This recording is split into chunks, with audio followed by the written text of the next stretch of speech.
नमस्कार। आज तारीख है 20 अक्टूबर दिन सोमवार। मैं हूं अरुण पांडे। आपको दीपावली की हार्दिक शुभकामनाएं। आप सुन रहे हैं द लेंस का न्यूज पॉडकास्ट राउंड अप, जहां होंगी खबरें देश दुनिया की और आखिर में होगी खबर खास। पूरे देश में आज दीपावली धूमधाम से मनाई जा रही है। इस मौके पर प्रधानमंत्री नरेंद्र मोदी ने गोवा कारवार तट पर आईएनएस विक्रांत का दौरा किया। यहां उन्होंने नौसेना के बहादुर जवानों संग दिवाली मनाई और शुभकामनाएं दी। पीएम ने कहा, आज का दिन अद्भुत है। एक तरफ समुंदर, दूसरी तरफ भारत माता के वीर जवान। उन्होंने जवानों की सेवा की सराहना और सभी देशवासियों को दीपावली की बधाई दी। वहीं देश की राजधानी दिल्ली के ज्यादातर इलाकों में वायु प्रदूषण खतरनाक स्तर को पार कर गया।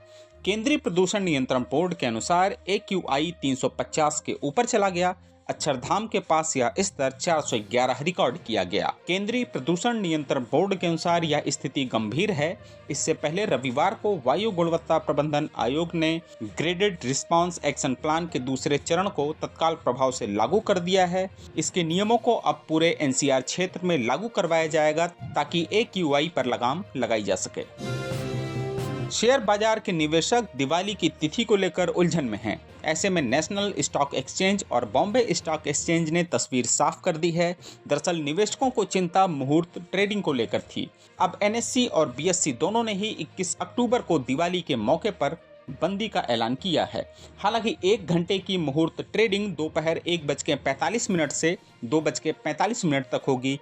इस 1 घंटे के विशेष सत्र में निवेशक equity, future and option, currency और कमोडिटी सहित सभी सेगमेंट में ट्रेडिंग कर सकेंगे। वहीं बिहार विधानसभा चुनाव के लिए राष्ट्रीय जनता दल ने आज 143 उम्मीदवारों की सूची जारी कर दी। इनमें से 5 इंडिया गठबंधन के अन्य दलों के खिलाफ लड़ेंगे।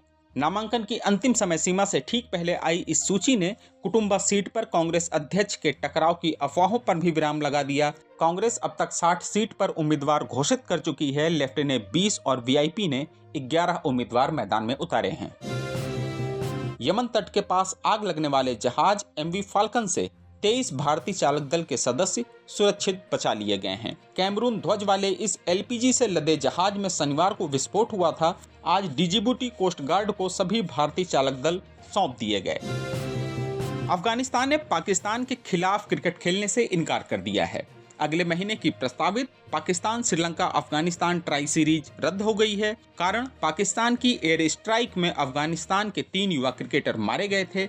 इसके जवाब में अफगानिस्तान ने पाकिस्तान के साथ कोई द्विपक्षीय सीरीज नहीं खेलने का फैसला किया है। वहीं अफगानिस्तान की अंडर-19 टीम 17 नवंबर से भारतीय दौरे पर रहेगी। बेंगलुरु के BCCI सेंटर में इंडिया अंडर-19 A और B के साथ ट्राई सीरीज खेलेगी।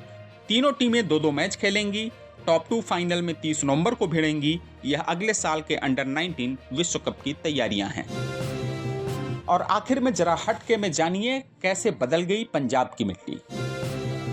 इस साल के मानसून के दौरान पंजाब में आई बाढ़ ने वहां की मिट्टी को बदल कर रख दिया है। पंजाब एग्रीकल्चर यूनिवर्सिटी की रिपोर्ट बता रही है कि हिमालय की लाल रेत ने कुछ इलाकों में मिनरल्स बढ़ा दिए हैं, लेकिन पोषक तत्वों का बैलेंस बिगाड़ दिया है। मिट्टी की ऊपरी सतह सख्त हो गई है। इससे जड़ें नहीं फैलेंगी, जमीन में पानी नहीं उतरेगा। इससे रबी की फसल खतरे में पड़ गई है। कुल मिलाकर इस बाढ़ ने खेती की नींव को हिलाकर रख दिया है। लेकिन चिंता न करें, अमृतसर से पटियाला तक स्पेशल टीमें सैंपल ले रही हैं। टेस्ट में अच्छी खबर ये है, ऑर्गेनिक कार्बन 0.75% तक है, जो नॉर्मल से ज्यादा है। आयरन मैग्नीज भरपूर है। नमक का खतरा ना के बराबर है।